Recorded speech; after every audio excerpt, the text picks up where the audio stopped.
Science से shift करते time भी सर को पूछा था तो सर ने बोला था कि हो जाता सर, बहुत टेंस था उस टाइम पे, बस सब सपोर्ट किया सर ने तो हो गया। इंग्लिश सर, प्रतीक सर, संदल मैम, सब सब्जेक्ट्स में अकाउंट्स में से कुछ अलग से कुछ नहीं करना पड़ा, सर ने सब बताया नहीं, क्लास में कराया नहीं किया अलग से कुछ।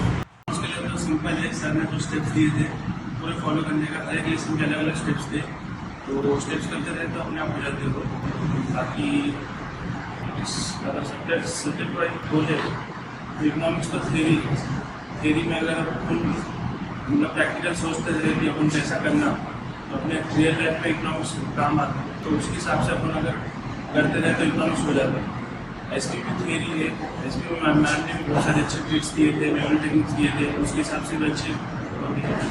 बाकी मैथ्स में सर का बहुत अच्छा सपोर्ट था। पहले मेरा मैथ्स बहुत वीक था तो मैंने बहुत इम्प्रूव करा, उसमें टेस्ट देते रहा, बहुत सारे टेस्ट दिया, बहुत सारे टेस्ट सीरीज करा, तो उससे बहुत अच्छा हो गया। मेरा भी बहुत ज़्यादा वीक था, बट लास्ट में जो मेरी प्रैक्टिस थी, अब मैथ्स को सब लोग बोलते ही ऐसा डिफिकल्ट है और कुछ बच्चे फिर भाग जाते हैं उससे अंदर, लेकिन इतना भी हार्ड नहीं है अगर प्रैक्टिस करें तो, और प्रैक्टिस से ही सब होता है। तो मेरी कॉन्सेंट्रेशन रहना चाहिए एग्जाम जब लिख रहे। संस्कृत लिया हुआ है तो मेरा बेस अच्छा खासा बना हुआ है संस्कृत का, बट इन केस कोई अगर 10th तक संस्कृत नहीं लेता है और उसके बाद सोचता है कि 11th-12th में संस्कृत लेना चाहिए, so it's not that hard. अगर थोड़ा बहुत कंसेप्ट अगर क्लियर हो गए, बेसिक समझ में आ चुका है तो संस्कृत में आ सकते हैं मार्क्स, इतना कुछ हार्ड रहता नहीं है संस्कृत। और एसपी के लिए मतलब बच्चों को लगता है थोड़ा हार्ड है क्योंकि टेक्निकल सब्जेक्ट है, ज़्यादा लिखना पड़ता और कुछ चीज़ें याद रखनी पड़ती, जैसे हर एक का हेडर वगैरह, उसके अंदर की इंफॉर्मेशन।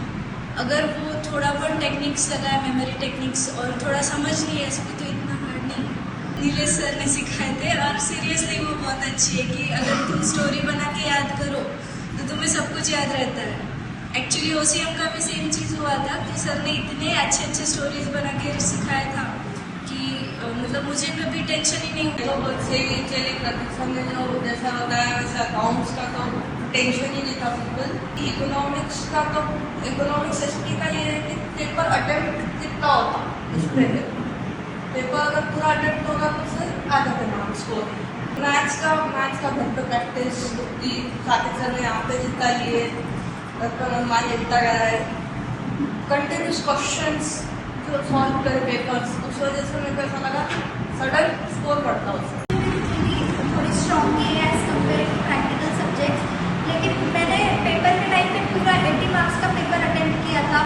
मैं लिखती गई, जो मुझे आता है वो सब लिखा मैंने, जो याद किया उस पर भरोसा रखो, ज़्यादा पैनिक नहीं करना एग्जाम के टाइम पे, जो आता है उतना लिखो। और एसपी और एओसी के लिए तो सर की मेमोरी टेक्निक्स ही बहुत यूजफुल है, वो बहुत यूजफुल है। उन्होंने जिस तरीके से सिखाया, पढ़ाया, बहुत अच्छा है। संस्कृत में तो पहले से अच्छा था, लेकिन 12th में डर लग रहा था कि कितने मार्क्स आएंगे वगैरह बोल के, लेकिन जब हमारे संस्कृत के जो सर थे वो बहुत अच्छे से लेते थे और 2-3 बार एक ही चीज़ की प्रैक्टिस लेते थे, इसकी वजह से कुछ भी डिफिकल्ट भी नहीं गया।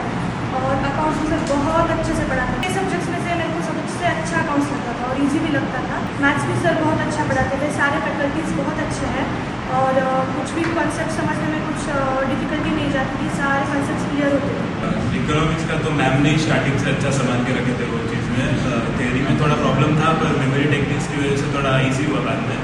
फिर एंड में थोड़ा पैनिक हो रहा था तो सर ने फिर बाद में इंपॉर्टेंट क्वेश्चन दे दिए थे पूरे, तो उसमें से ही आ गए थे सारे, तो ईजी पढ़ाता था। और इकोनॉमिक्स ओसीएम का तो सर ने पूरा ही संभाल लिया था, तो इतना कोई टेंशन था ही नहीं उसमें।